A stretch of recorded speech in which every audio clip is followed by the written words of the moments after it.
What's going on, everybody? Welcome to a Week 15 review / Week 16 look at picks for DraftKings. And we are coming up on the end of the season. Crazy season that it's been. But Week 15 was no exception in some of the crazy things that happened there. So let's take a look at it. Not a good week after coming off a week where we blitzed everything. This week was kind of the opposite. A lot of things did not go as planned, and some plays went off in games that I was hoping would go off, but just maybe in a little different way. So, starting out with our game stack of Goff to Cooper Kupp, coming back with Paul Richardson. First off, the game did not go as I was planning in that the Seahawks looked inept on offense, could not do anything, just got completely torn apart. And, coming off 2 or 3 games in a row where they had looked like Russell Wilson was running everything through him, pass game was looking good. They were looking like they were coming into their own, and they just laid a brick. Just looked terrible. So with that, Goff, most of the points here went straight to Todd Gurley. Todd Gurley, I believe, had 4 touchdowns. One of them was a passing touchdown from Goff, but he soaked up most all of the usage in the fantasy game. He's who you needed to have to really do some damage, and so I liked the game to shoot out. I liked it for a lot of points. It did not shoot out, although the Rams did have a lot of points, just not with where I thought. So Goff looking at 17.9, got us 11.8, not what I was hoping for. And Cooper Kupp, 11.7 points. What we were looking for got us 4.1. Touchdown here, I believe, went to Robert Woods. Sammy Watkins looked decent. Just wasn't in the card this week for Kupp. And then Paul Richardson only getting 3.8 points, looking for at least 10, 11. Just was an overall disappointing game. Things went kind of haywire from the beginning, and just a bad call. I thought overall that, being on the Rams offense was a good pick. Should have been more on Gurley, obviously, but really I'm thinking this was kind of an outlier game for Seattle. We'll see if they can bounce back, but their offense did not look good in this game. Where we did do some good was playing the good old flow chart, right? We played Zach Ertz, Ben Watson, going up against the Giants and Browns, and they did not disappoint. Zach Ertz looking for 12.7 points, got a 17.6. Ben Watson looking at 7.1, got a 17.4. Both of them had touchdowns. Both of them had great games. The tight end position, really probably should have stacked the two of them together. I did not do that in any lineups. I kind of had one or the other, which was kind of a salvaging fact for the lineups, but overall just continue to attack our flowchart teams in Cleveland and the Giants, and success seems to follow. The receiver side, we went with Funchess, looking for 16.3 points, only got us 2.9. Damian Bird, I believe, had 2 touchdowns here. So again, the offense put up some points. It just did not ever go to Funchess. Seems like kind of an outlier game when you look at his target share and what he got this game. It just didn't work. Greg Olsen also had a big breakout game. So the offense played well. It just did not go through Funchess, which, we're going to have some of that. I thought it was a good offense to be on. Funchess was pretty popular, and rightfully so. It was a great spot. D.D. Westbrook, same kind of thing. Looking for 11.4, got us 4.1. Here's the biggest outlier game. Jacksonville puts up 45 points. Great, just what I thought. They're going to put up a lot of points. But no touchdowns were scored by their starting running back, their starting wide receiver 1, or their starting tight end. Their fullback had 2 rushing touchdowns. Chris Ivory became a good option, and he did not get in. Keelan Cole, I believe, had 2 touchdowns. They had, can't even remember the other receiver's name, who had a touchdown catch or 2. Just off the board, D.D. Westbrook did not get involved there. Again, kind of seems like an outlier. I like being on this offense. Just D.D. wasn't the one that got open in this situation. Look for him to rebound going forward. So let's look at this week. What are we looking at? Well, for the favorite game stack, I'm going to Drew Brees and Michael Thomas and bringing it back with Julio Jones. Kind of paying up here, I guess you could say. Going with the studs in this game. And a game that kind of means a lot in this division. So we got a 52.5 point Vegas total with a 5.5 point spread. I believe it's the highest game on the slate, and it's fairly close on the spread. And this Saints offense has so many weapons. I mean, I wouldn't be afraid to have Kamara in there, any of the receivers.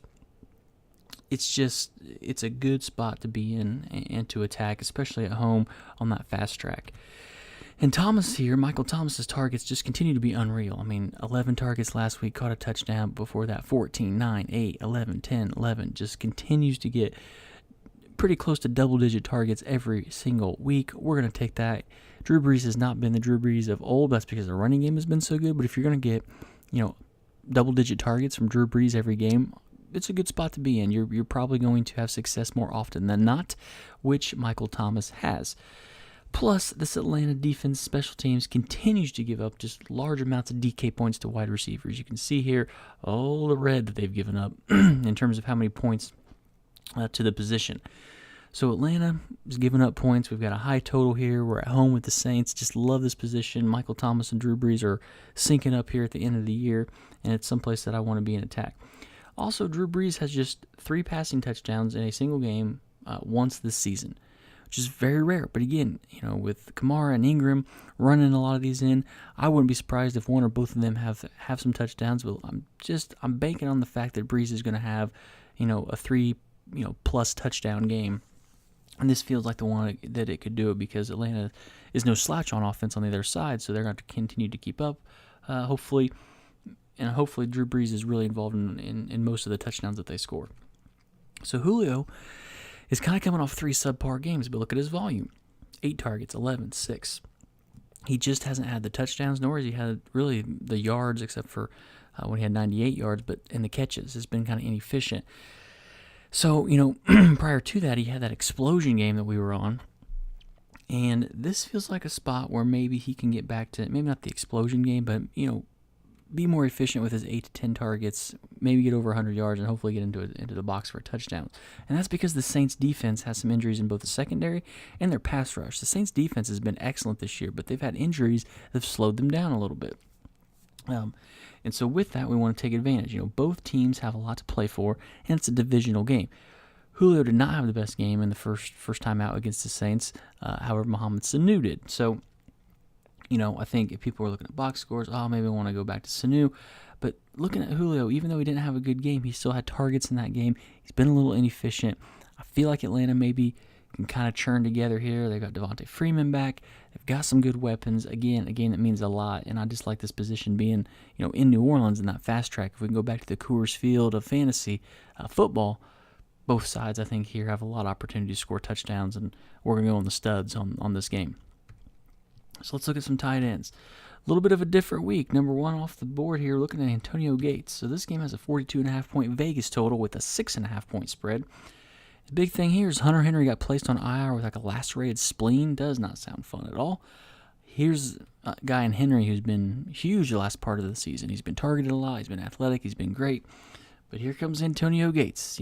The corpse of Antonio Gates coming back to fantasy relevance at the end of the season. But his price, he only needs 7.5 points to reach value. He's almost very near me. He might be the minimum price you could be on DraftKings. So does not need to do a lot. Obviously, him and Phillip Rivers are familiar with each other. The Chargers have a lot to play for.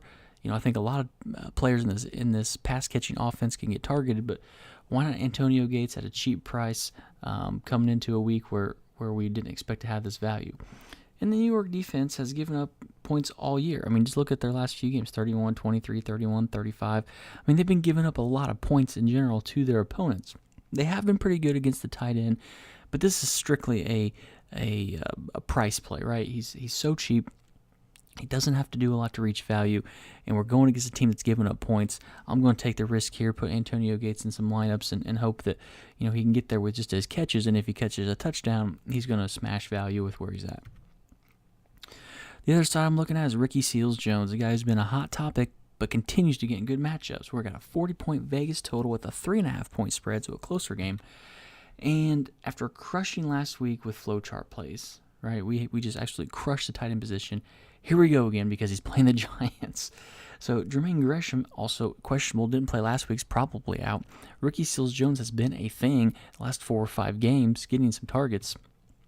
And he also has had 2 touchdowns in a game this year, right? If we look back to the first game he kind of played, he only had 3 catches, but went for 2 touchdowns. His targets are good enough against this defense, getting 6, 3, 5, 6, 5. Pretty consistently 5, 6 targets. He got 2 touchdown upside. We're going against the Giants, who just continue to bleed points to the tight end position. I've got to have at least one flowchart play every week because it's just so positive EV expected value on what we're going to get that we just have to go with it here, and here we go again. Looking at some value wide receivers. I'm going right back to Devin Funchess. Yep, we're in a 46.5 point Vegas total with a 10-point spread. And I am going back to him after a disappointing week 15. Why? Because his matchup this week is just as good. He only got 4 targets in what was the Greg Olsen return to form game, right? I mean, Greg Olsen was out there. He still looks, he looks like that foot may be still bothering him, but they clearly went to him to try to get him involved, and totally understand that. But now he gets the Bucs, who are one of the worst defenses against wide receivers. I mean, just look all year.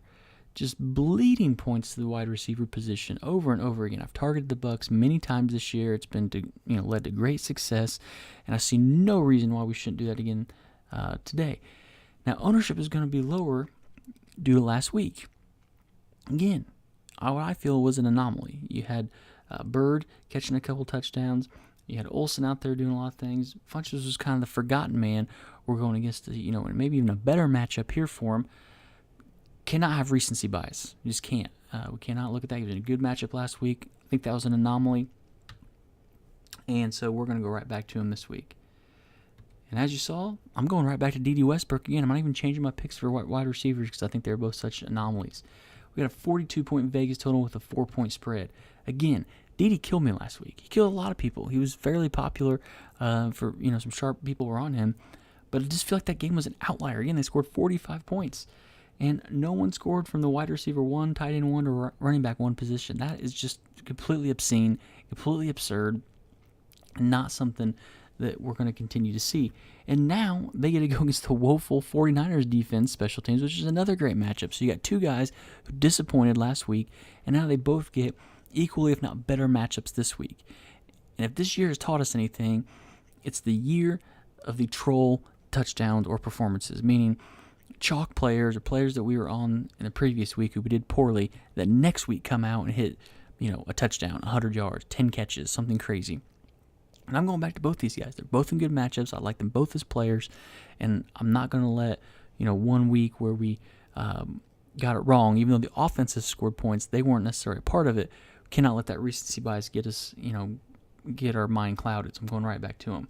Because other than last week, his targets have been there. Look, he had 6, 10, 9, 8, 2. Last week, and he caught both of them. I'm leaving that as an outlier game. This is a guy with a lot of talent. I think sooner rather than later, this guy's going to have a huge game. It may not even be this year with the time we have left, but this is a team looking to go to the playoffs, a team looking to get rounded to form.